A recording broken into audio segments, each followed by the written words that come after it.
So I'm married to Kenny. Kenny is now 68 and he was diagnosed with Parkinson's initially about 4 years ago, and the diagnosis never made complete sense at the time, and so a year later he was then diagnosed with Lewy body dementia.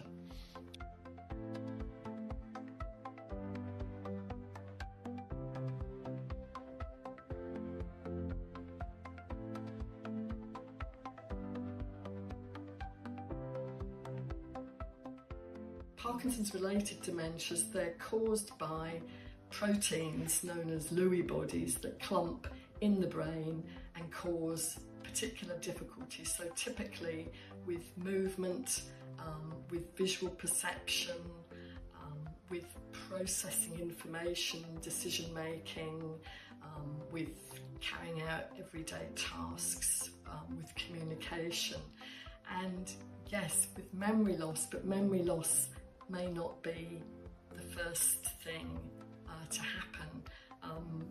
So the differences, I suppose, can be subtle and can be difficult for NHS professionals to diagnose, and also for the person themselves to understand what's going on, and for those caring for the person. There's a lot of support out there for people with Parkinson's, and a lot of support, a lot of treatment, a lot of activities that help people with Parkinson's live well. So the emphasis is on living well with Parkinson's. And so I think when you have additional symptoms that are sort of cognitive and also seem a bit different from ordinary sort of Parkinson's symptoms, and are struggling to get anybody to acknowledge those, diagnose them, treat them, support them, it can be quite a lonely place. I think at a personal level, Parkinson's related dementias are devastating to have to deal with, and from an unpaid carer perspective alone, you end up, caring for your loved one 24/7, because they have huge physical needs as well as cognitive needs, and mental health needs. So there's a massive burden, if you like, on people who are caring for a loved one who has Parkinson's dementia. So for that reason alone, I think it's important.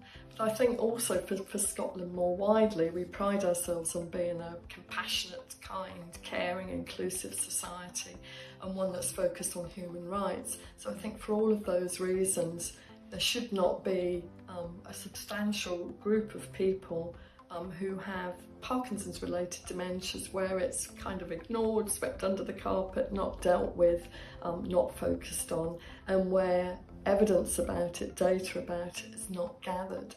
Because if you have evidence and data, and from that flows policy, and from that flows resources and training and services and better understanding, and better outcomes and a better quality of life for those people who are living with these conditions.